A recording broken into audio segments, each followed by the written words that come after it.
Assalamualaikum warahmatullahi wabarakatuh. Jumpa lagi di Lentera Hitam.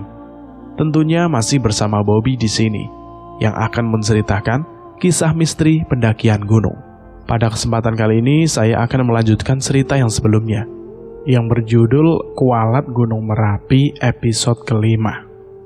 Buat teman-teman yang belum mendengarkan episode sebelumnya, alangkah baiknya teman-teman mendengarkan terlebih dahulu agar teman-teman bisa mengerti alur ceritanya. Cerita ini kami ambil dari kumparan yang ditulis oleh Didit Galaraka. Terima kasih buat Mas Didit yang sudah mengizinkan kami untuk menceritakan kisah ini. Tidak usah lama-lama, kita langsung saja ke ceritanya. Cerita horor dimulai.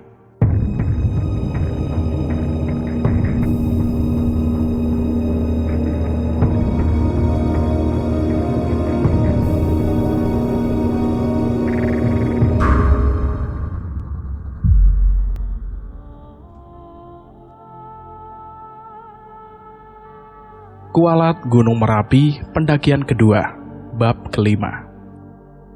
Otakku tidak berhenti menerka. Siapa yang menyemangatiku di belakang tadi? Sangat jelas aku dengar. Itu adalah suara Gundil. Aku yakin, seyakin-yakinnya.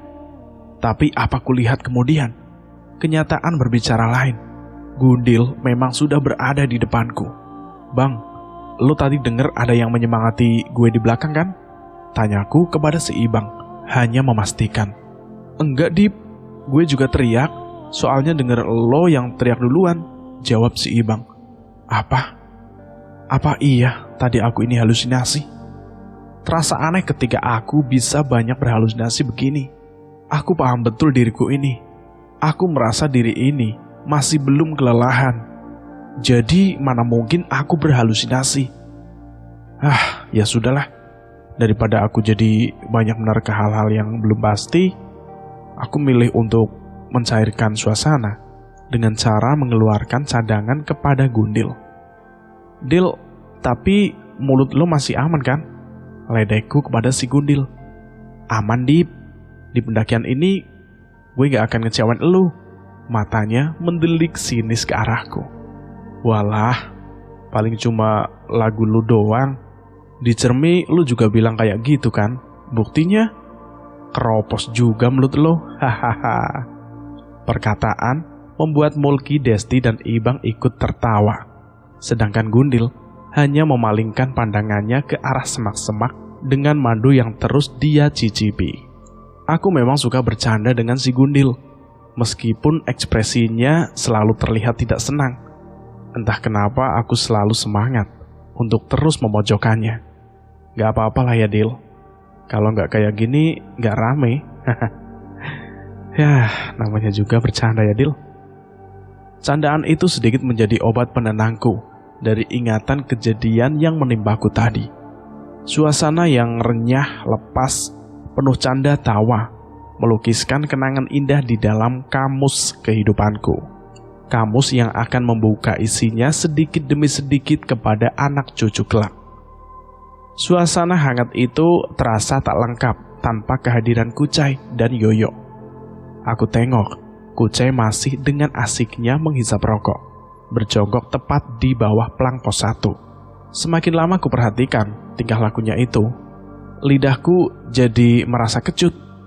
Ingin rasanya aku bergabung dengannya, menikmati sebatang saja untuk mengusir kecutnya lidahku ini. Yo, ayo kita uduh dulu.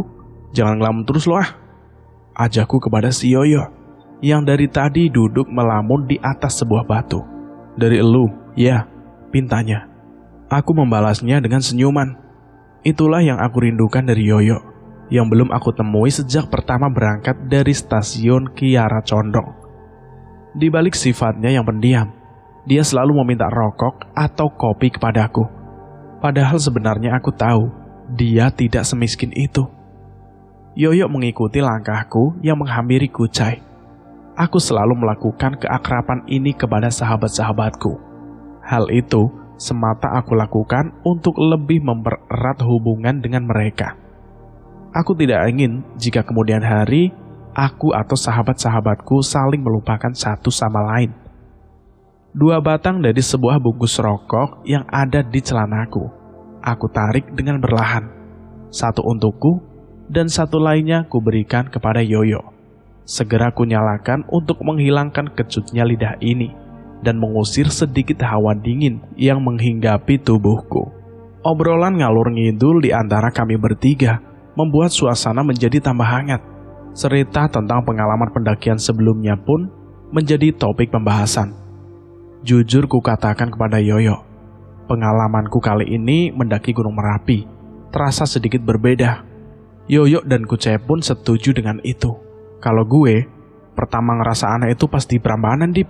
Pas si Desti itu hilang. Kucai mengamini. Gue juga dari pertama di stasiun itu udah curiga. Kenapa diajak sholat kok cuma diem aja? Yoyo membuka suara. Makanya pas di rumah abangnya si Gundil, gue beraniin diri buat nanya langsung, gak pakai basa-basi. Lanjutnya, sepertinya kecemasan itu masih menghubungi sanubari mereka. Tak bisa dibungkiri, Kucai yang terlihat cuek luar biasa pun ternyata menyimpan kecemasan itu. Oh iya Yo, Mbok Ira itu sebenarnya siapa sih? Kok lu bisa akrab banget sama dia? Tanya aku. Aku dan Kucai menatap penasaran ke wajah Yoyo. Jujur, aku masih penasaran dengan sosok Mbok Irah itu. Siapa sebenarnya dia dan apa yang disembunyikannya?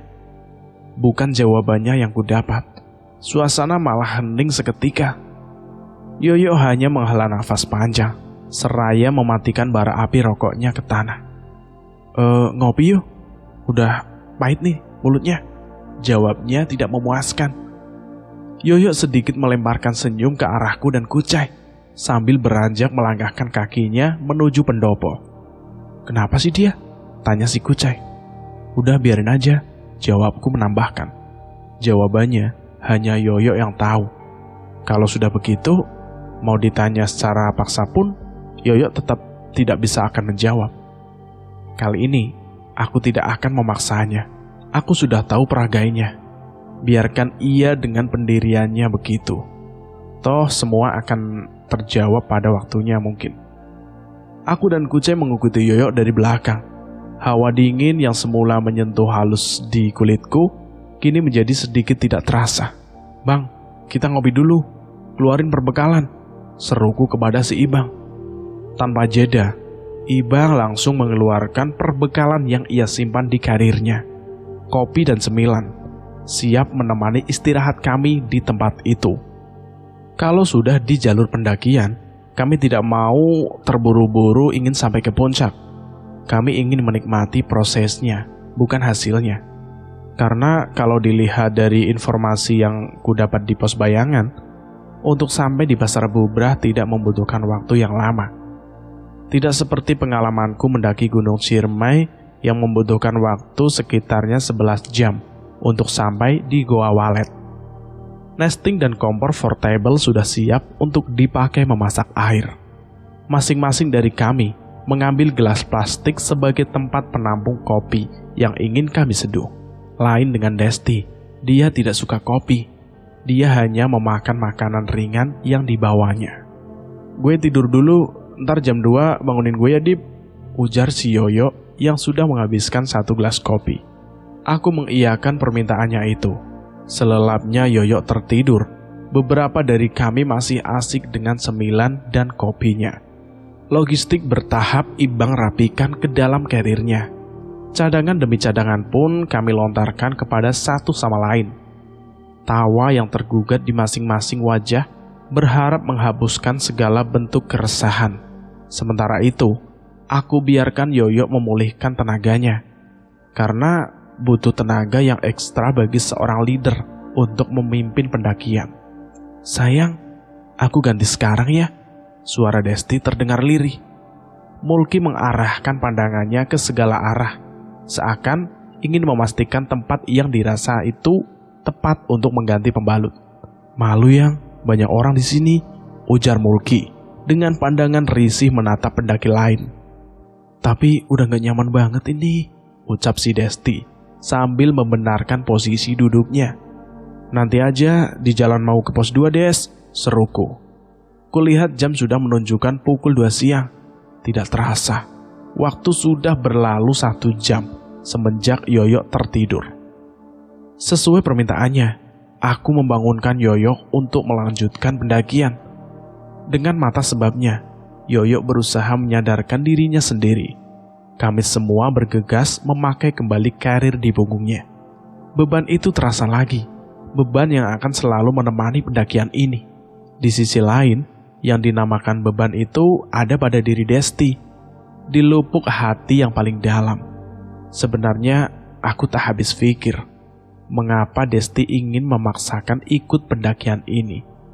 Padahal kalau dia ingin bersandar sedikit saja, dia tinggal menunggu kami di rumah Mas Irwan. Toh di sana juga ada Niken yang sudah bukan anak kecil. Lagi pula, kami juga tidak akan meninggalkan mereka begitu saja. Dan Mulki, mengapa dia begitu bucin? Agak berlebihan menurutku. Terpaksa mendukung keputusan Desti setelah ia mengancam putus hubungan dengan Mulki. Padahal kalau itu terjadi padaku, lebih baik aku memilih untuk putus saja daripada harus menanggung resiko tinggi. Lagi pula, masih banyak wanita di luar sana. Bahkan dari Lembuyang sampai basecamp New Selo pun, entah berapa ratus wanita muda cantik yang sudah kami temui. Mengapa Mulki bisa sebegitunya? Padahal ini semua demi kebaikan Desti juga. Keegoisan yang ada pada diri Desti terpaksa harus membuat kami selalu siaga. Gerak-geriknya harus selalu diperhatikan. Tindakannya harus kami jaga. Sepertinya sudah pantas bagi kami menyandang titel seorang intel yang baik. Bukan begitu? Atas persetujuan Yoyo, aku memerintahkan semua rombongan untuk berbaris merapat, beranjak kisaran 1 meter. Lagi-lagi, itu semua aku lakukan untuk kebaikan Desti. Dalam kondisi penuh darah di daerah kewanitaannya, para lelembut penunggu akan otomatis terundang mendekat. Aku tidak mau barisan direnggangkan. Para lelembut di Gunung Merapi bisa dengan bebasnya menggerayangi si Desti. Gunung adalah salah satu tempat yang jarang dijamak manusia, dan gunung pun menjadi habitat tetap bagi lelembut. Aku percaya kita hidup berdampingan dan dapat berinteraksi satu sama lain dengan caranya masing-masing. Jalur dari pos 1 menuju pos 2 berubah lebih sadis. Bukan lagi tanah sebagai pijakan. Kini jalur berubah menjadi bebatuan. Kemiringannya pun dapat dikatakan hampir mendekati 90 derajat. Aku sangat puas dengan apa yang aku lihat ini. Selain melatih otot-otot kakiku, jalur seperti ini juga melatih intuisi dan kesabaran. Hingga tak terasa, jarak masing-masing di antara kami sedikit merenggang. Tak apalah, yang penting semuanya masih terlihat olehku.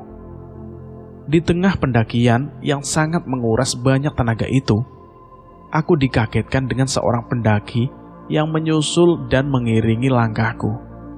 Kok jalannya cepat banget? Dia tidak membawa carrier. Dia hanya memakai topi hitam, jaket berwarna coklat, celana jeans hitam, dan dengan wajah yang sedikit pucat. Aku merasa pernah melihatnya, tapi entah di mana.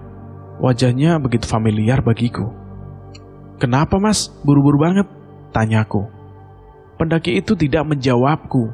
Dia tetap berjalan tepat di sampingku. Kulihat matanya terus fokus ke jalur pendakian. "Mas sehat? Kalau lagi sakit, mending putar balik aja mas. Saya khawatir mas kenapa-napa," ucapku. "Karir saya masih di atas mas," pendaki itu menjawabku dengan ekspresi dingin. Lantas, dia menepuk bahuku, kemudian berjalan cepat menyalip teman-temanku yang lain.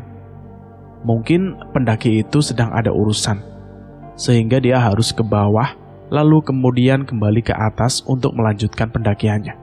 Tak lama berselang dari hilangnya pendaki itu dari pandanganku, kabut mulai turun. Perlahan tapi pasti, kabut itu semakin tebal, sehingga membuat oksigen yang kuhirup sedikit bercampur dengan air. Hal demikian membuatku harus menepi untuk mengatur nafas agar tidak sesak. Langkahku tidak beraturan. Banyak momen di mana aku harus berhenti dan mengatur nafasku lagi, akibat kabut yang semakin menebal.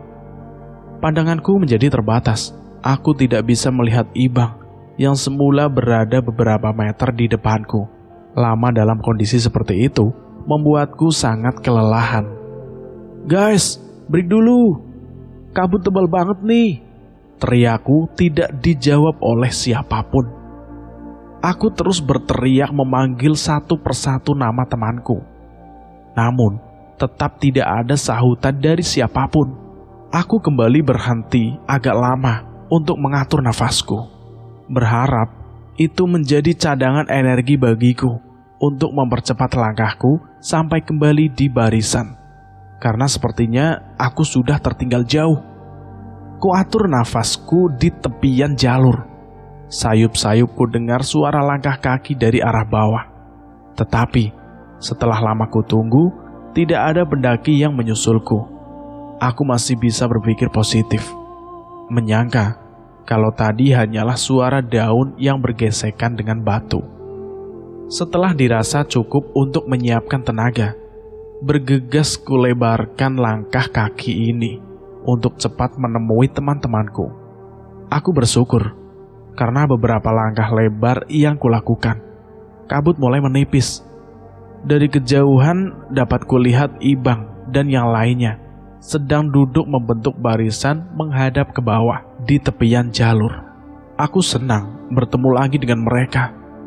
Namun aku tidak melihat Desti dan Mulki di sana.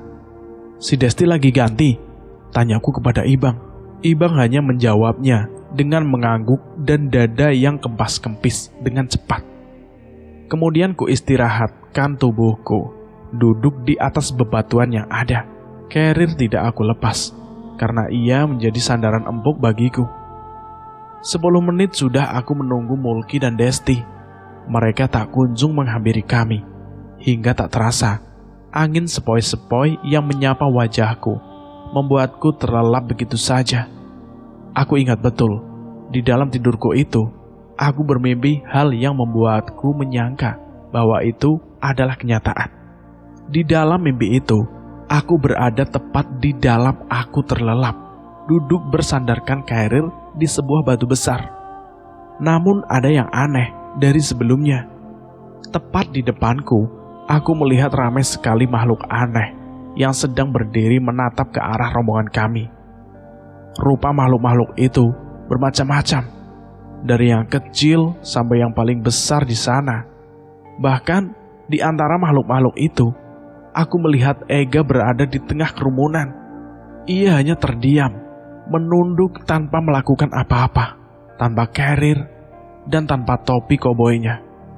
Semua makhluk menatap kami dengan tatapan kosong, kecuali satu orang kakek bertongkat yang menatap kami dengan penuh ramah. Apa ini? Aku sangat ketakutan. Jantungku berdegup kencang, namun aku tak bisa melakukan apapun. Menoleh pun tak bisa. Tatapan mereka seperti memaku sukmaku untuk tetap berada duduk di batu itu. Bahkan memejamkan mata pun aku tidak bisa. Dari setiap makhluk yang ada, kulihat ada sesosok kuntilanak yang melemparku dengan batu kecil yang tepat mengenai kakiku. Aku seperti dipaksa menonton mereka yang terus saja menatap kami kosong dan berperilaku sangat aneh. Ah Tuhan, kenapa ini? Tatapan makhluk-makhluk itu seketika teralihkan, menatap ke satu titik yang terdapat banyak semak dan pepohonan. Ekspresi mereka semua mendadak berubah menjadi menyeringai. Apalagi sosok genderuwo yang kulihat meneteskan air liur dari sela-sela taringnya. Aku mencoba kabur dari mereka, mencoba untuk bangun. Namun diriku ini tetap mematung. Tanpa aba-aba, makhluk itu beriringan berjalan menuju satu titik yang mereka lihat. Seketika juga, tubuhku menjadi bisa digerakkan. Di antara perasaan takut dan penasaran, Aku mencoba untuk mengikuti mereka secara perlahan. Aku melangkah perlahan di antara rerumputan yang terhampar. Kakiku melangkah gontai, tanpa mengawasi langkahku. Tiba-tiba, aku terjatuh dan terjerembab di dalam sebuah lubang. Dan ketika itu juga, aku terbangun dari tidurku. Nafasku tersengal. Dadaku kempas-kempis tak beraturan. Jantungku masih berdegup kencang. Iramanya sama seperti apa yang terjadi dalam mimpi. Anehnya lagi, aku melihat sebuah batu kecil yang berada tepat di bawah kakiku. Batu itu persis dengan batu yang dilemparkan oleh kuntilanak tadi di dalam mimpiku tadi. Aku terheran, apa ini sebuah kebetulan? Atau memang ini adalah kenyataan? Aku tidak bisa memastikan itu.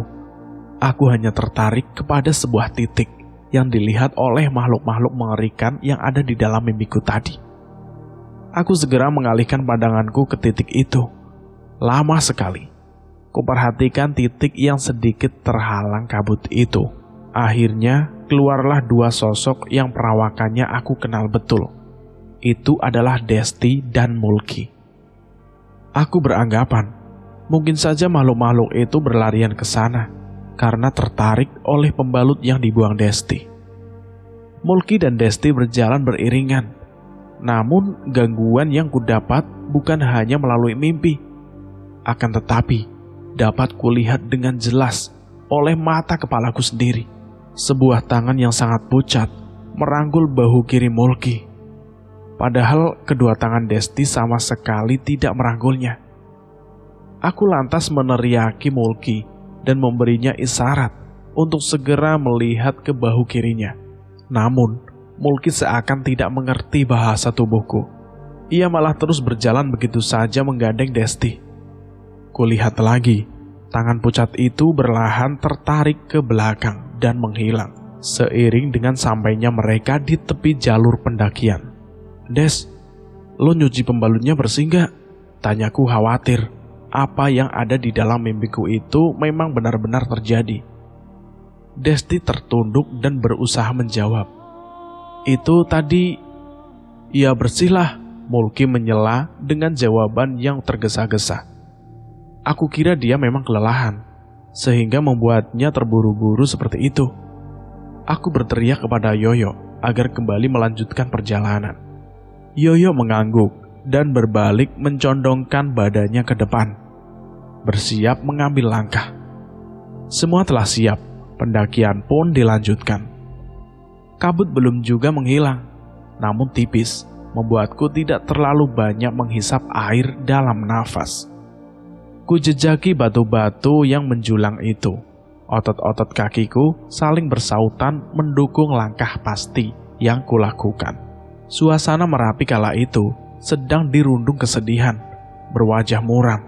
Gunung Merbabu yang katanya dapat dilihat dari jalur pendakian itu pun ditutupi oleh kabut yang menyelimuti. Aku hanya bisa berprasangka baik terhadap Merapi. Mungkin ia menyimpan keindahan setelah kami berada di puncak. Ya, semoga saja. Tidak terasa, barisan kembali merenggang. Kulihat kali ini teman-temanku semakin semangat untuk mendaki. Ibang sampai mengeluarkan jurus monyetnya untuk melangkahi bebatuan yang ada. Tak terkira semangat yang mereka punya. Mereka sepertinya ingin segera sampai di pos 2. Aku pun berusaha mengimbangi kecepatan teman-temanku. Namun, karena nafasku ini adalah nafas gudang garam, aku jadi cepat sekali merasa kelelahan. Tapi entah mengapa, meskipun teman-temanku itu perokok, mereka mempunyai ketahanan tubuh yang luar biasa. Hingga akhirnya, kabut mulai menebal kembali. Aku tidak ingin cepat panik. Berlahan aku telusuri jalur pendakian itu supaya tidak tersesat. Aku memang pertama kali ke Merapi. Akan tetapi, jika keadaannya seperti ini, mau tidak mau, aku harus menguatkan instingku dan pantang untuk cengeng. Jarak pandang tinggal sekitar 3 meter ke depan, sehingga yang dapat kulihat hanya bayangan Ibang yang terus-menerus mendaki dengan yakinnya. Sebisa mungkin aku tidak ingin kehilangan jejaknya. "Bang, yang lain gimana? Aman bang?" teriakku. "Aman, masih pada kelihatan tuh di depan." Syukurlah, itu berarti aku harus tetap melihat Ibang mendaki. Berlahan tapi pasti, pahit manisnya jalur pendakian itu aku nikmati. Kabut semakin menebal, jarak pandang pun semakin terbatas. Ibang meneriakiku untuk diam di tempat. "Dip, pesan berantai dari si Yoyo. Kita break dulu nunggu kabut. Terlalu bahaya katanya." Aku menuruti suara dari bayangan Ibang yang sudah semakin tak terlihat. Aku membalikkan badan dan kembali duduk di sebuah batu bersandaran carrier. Aku mengatur nafas agak cepat, menemukan kesegaran. Serak, serak, serak. Aku dikejutkan oleh suara yang berasal dari sebuah kantong kresek hitam yang berada tepat beberapa senti di sampingku. Awalnya aku menyangka kalau itu adalah kucing yang sengaja dibuang oleh pemiliknya di sini. Rasa kasihanku tak bisa kubendung. Aku ingin melepaskannya saat itu juga. Perlahan membuka bungkusan itu, dan astaga, bau busuk seketika menyeruak menusuk-nusuk hidungku. Ternyata yang kulihat di dalam bungkusan itu adalah kumpulan kaki dan tangan manusia yang sudah pucat. Dan beberapa masih ada yang bergerak-gerak. Tak berpikir panjang, aku langsung membuang bingkisan itu dan memaksakan diri untuk menghampiri si Ibang. "Lu kenapa, Dip?" tanya si Ibang kepadaku. "Itu, di bawah gue lihat bungkusan, isinya kaki sama tangan bang," jawabku sambil mengecap ludah yang sudah mengering. Ibang menenangkanku, lalu memberiku minum untuk menghilangkan dahaga dari cairan yang terbuang akibat kupaksakan berlari. Setelah dahaga itu terselesaikan, sementara kabut sudah mulai berlahan menipis, Ibang mengajakku untuk turun memeriksa bungkusan itu. Aku pun menyetujuinya untuk memastikan. "Bang, ayo lanjut," teriak si Kucai yang berada di atas kami berdua. Sehingga aku dan Ibang tidak bisa memeriksa bungkusan tadi. Aku masih terkejut. Tangan, kaki. Itu tangan kakinya siapa? Apa ada orang yang sudah melakukan mutilasi di sini? Sekitar 10 menit mendaki, kedatanganku disambut oleh banyaknya tenda di atas sebuah lahan yang lumayan luas. Jurang begitu dekat dengan keberadaan lahan itu. Yoyo yang tengah berdiri di samping tenda pendakian lain melambaikan tangannya, tanda memanggilku. "Woi, lanjut atau ngecamp?" tanyanya singkat. "Lanjut yo, buru malam," jawabku. Yoyo segera memberi isyarat kepada yang lainnya untuk melanjutkan perjalanan. Barisan kembali seperti semula. Aku mengincar matahari terbit dari puncak. Maka dari itu, aku mengusulkan untuk lanjut dan bermalam di pasar bubrah saja. Di sisi lain, aku harus memberikan koin aneh dan ranting jati yang kudapat dari seorang pemuda ramah yang kutemui di pasar Cepogo beberapa jam lalu. Katanya dikasihkan kepada ayahnya yang berjualan di sana. "Woi!" seru dari suara tak terwujud dari arah pos 2 yang membuat langkah kami terhenti. Aku mengenal betul suara itu. Semuanya kompak membalikan badan ke arah pos 2 dan dapat dipastikan suara itu memanggil rombongan ini. Mulki berbalik dengan ekspresi terkejut. "Ega?" Aku melihat raut kecemasan dari semua temanku. Mereka merasakan apa yang aku rasakan. Aku tidak mau bertemu dengan Ega di jalur pendakian ini. Kalau saja kita dipertemukan setelah selesai pendakian, itu tidak jadi masalah. "Udah, lanjut aja lanjut," seruku kepada semua. Cerita ini pun bersambung sampai di sini dan akan kami lanjutkan di episode berikutnya. Terima kasih buat teman-teman yang sudah setia mendengarkan cerita ini. Terima kasih juga buat penulis yang sudah mengizinkan kami untuk menceritakan kisah ini. Bagi teman-teman yang belum mendengarkan episode sebelumnya, alangkah baiknya mendengarkan terlebih dahulu. biar mengerti alur ceritanya. Mohon maaf jika ada kesalahan kata. Bobby pamit undur diri. Wassalamualaikum warahmatullahi wabarakatuh. Salam horor.